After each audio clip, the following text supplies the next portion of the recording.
Hey there, and welcome to Speak English with Christina, where you'll have fun becoming fluent in American English.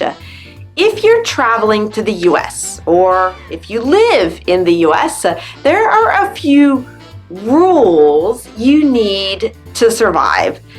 Speaking English is one, and the other is knowing how to tip.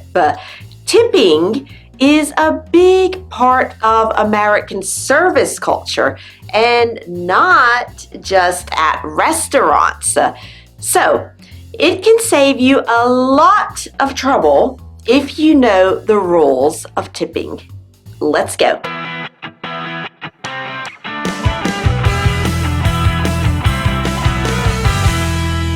Before we get into tips, let me just remind you that you can get a free English lesson every week if you're a member of my Speak English Ambassadors email list. You can join at ChristinaRubafe.com and I'll send you some special welcome gifts too. Now, about tips.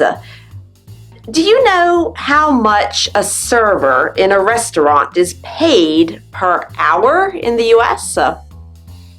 Probably around $2. Yep, $2 per hour. And this is why tipping is important.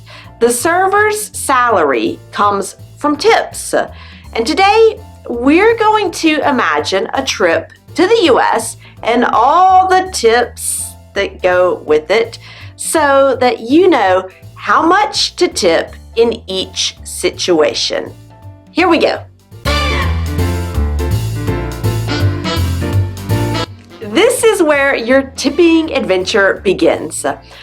Although it's not the most frequent situation, sometimes airport porters will help you with your bags, and it's customary to tip $1 or $2 per bag that they help you with. Maybe they put your bag on the trolley or they take it to the taxi. They deserve a tip. And if the porter meets you at the gate with a wheelchair, then $3 to $5 is normal for this service. Do you dream of taking a yellow cab like Carrie in the series Sex and the City? Just remember that taxi drivers generally expect a 10 to 20% tip on top of the fare. That's the price for the taxi. A lower tip if the driver doesn't help you with your bags, isn't very nice, the taxi smells bad, etc. Higher if the driver is polite, he helps you with your bags, and he's wearing deodorant, etc. And in some big cities like New York, the expected tip is around 20 to 25%. I hope that you have a lot of bills for the hotel because there are lots of situations where you're expected to tip. Let's start with the trip from the airport to the hotel. If the hotel sends someone to meet you at the airport, they get $10 to $15 in tip for their time and effort. If someone comes to carry your bags from the taxi or the shuttle to the front desk, or from the front desk up to your room, then you should tip that person $2 to $3 per bag. As for the cleaning service, it's nice to leave them $2 to $5 for each day of your stay. And it's even better if you leave the tip for them each morning instead of all at the end. Because it's not always the same person who picks up your dirty towels. So this way, the cleaning person of the day is sure to get their tip. And it's also nice to leave a little thank you note, but this isn't expected. It's just nice. And if you tip well, if you leave a little thank you note, maybe they'll give you a few little extra bottles of free shampoo if you're lucky.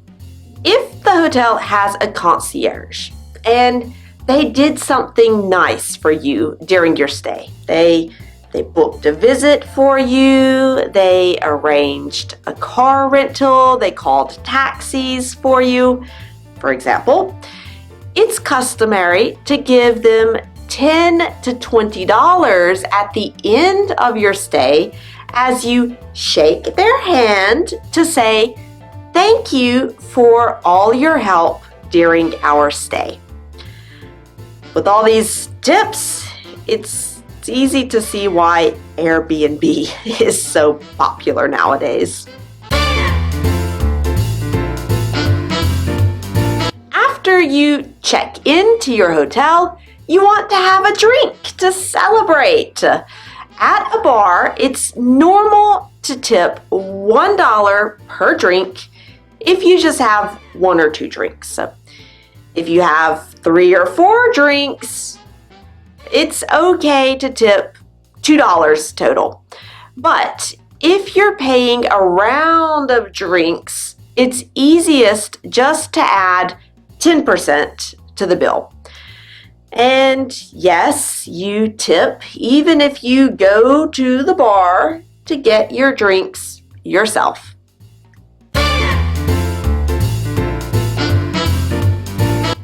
Then it's dinner time.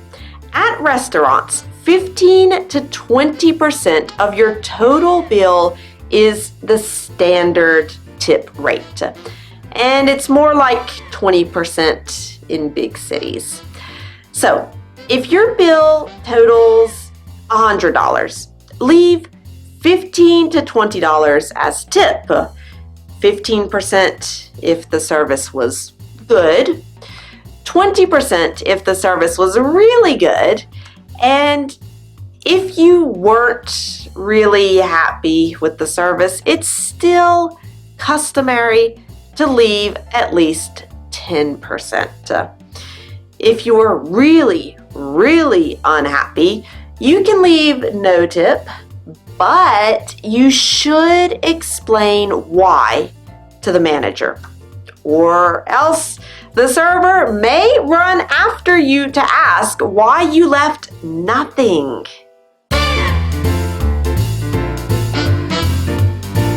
Buffets are a little different from sit-down restaurants. At a buffet, no one brings your food to you, but someone does bring your drinks and cleans the dishes from the table so that you can return and continue pigging out. Because that's why buffets exist, right? Yeah. At a buffet, it's normal to leave 10% of the total bill as tip for the person who brings your drink and cleans your table.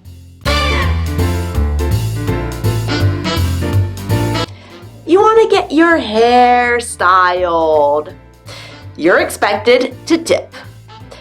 15 to 20% is the standard, plus $3 to $5 for the person who shampoos your hair. Sometimes the staff can't add the tip onto your official bill, so if you go to the hair salon, be sure to have a lot of small bills on you, like 1s and 5s, maybe 10s, maybe 20s if it's a really expensive salon.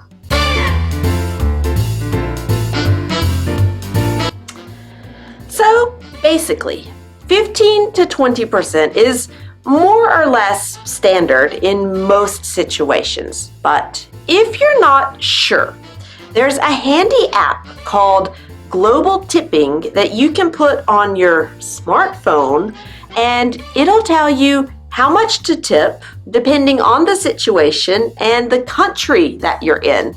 It makes tipping easier, but not any cheaper. Now, what about you? Have you ever gone to a hotel, restaurant, bar, or hair salon in the US? How did you decide how much to tip?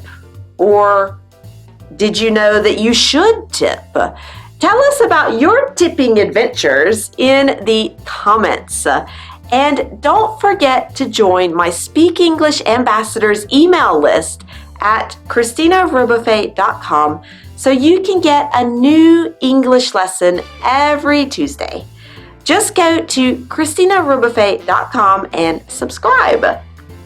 Now, thanks so much for being part of the Speak English community.